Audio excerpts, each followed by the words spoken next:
Recipe দেখাম মই কেনেকৈ বনাওঁ আজি। এতিয়া প্ৰথমতে লৈছোঁ মিঠাতেল, কাটি লওঁ।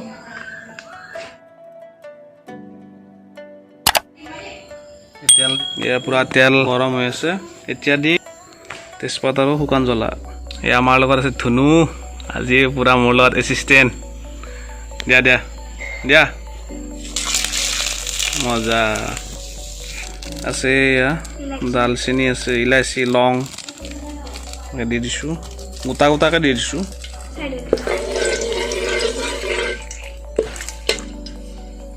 এতিয়া যাব পিঁয়াজটো কাটি লৈছিলোঁ, পূৰা পিঁয়াজটো দি দিছোঁ, গোটেইখিনি দি দিছোঁ।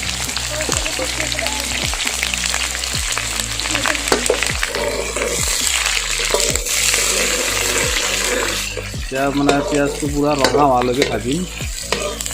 হাঁহৰ মাংস পূৰা তেজাল হাঁহৰ মাংস মোটামুটি ফ্ৰাই হৈছে, আৰু লাগিব অলপ ফ্ৰাই কৰিব।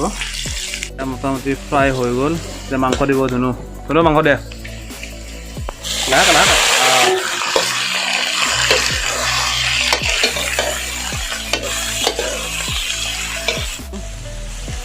পিছত আকৌ দিম লাগিলে, সেইখিনিৰ কাৰণে দিছোঁ। আৰু এতিয়া পূৰা কালাৰ আহিছে, ক'লা হৈছে। আৰু একচুৱেলি খৰিত বনালে হাঁহৰ মাংসৰ সোৱাদটো বেছি আহে। এতিয়া ধুনীয়া আলু দিব, আলু দিয়া, আলু দি অলপ লাৰি দিছোঁ। আদা নহৰু পেষ্ট,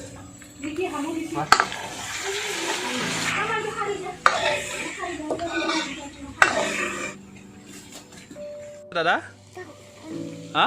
এতিয়া দিম আমি জিৰা পাউডাৰ, হালধি পাউডাৰ,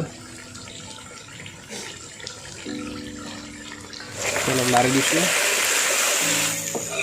জিৰা আৰু হালধি দি অলপ লাৰি দিছোঁ।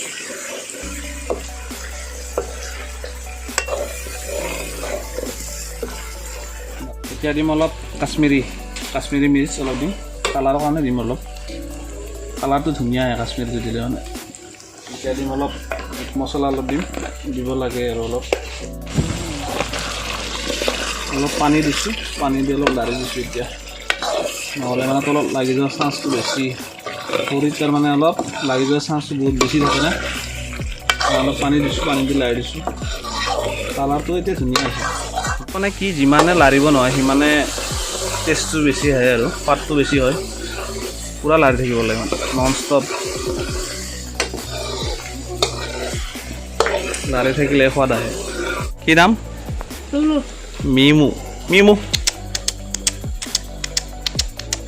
মিমু মিমু ইয়াৰ মাংস মোটামুটি হ'বই আৰু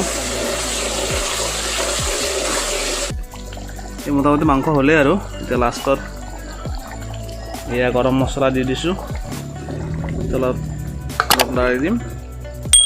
এতিয়া নুমাব পৰা হৈছে আৰু এতিয়া নুমাই দিম আৰু হৈয়ে গ'ল হাঁহৰ মাংস।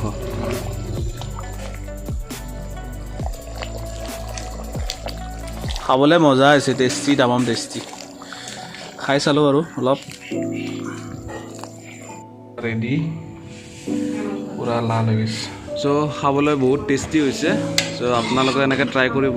একচুৱেলি মানে মই বনাই ভাল পাওঁ, ইমান খাই ভাল পাওঁ নহয়, তাতকৈ মই বনায়ো ভাল পাওঁ। চ' আজি যেনেকৈ ৰেচিপিটো আপোনালোকক দেখালোঁ। যদি ৰেচিপিটো চাই ভাল পাইছে, লাইক, শ্বেয়াৰ আৰু প্লিজ ছাবস্ক্ৰাইব কৰিবলৈ নাপাহৰিব।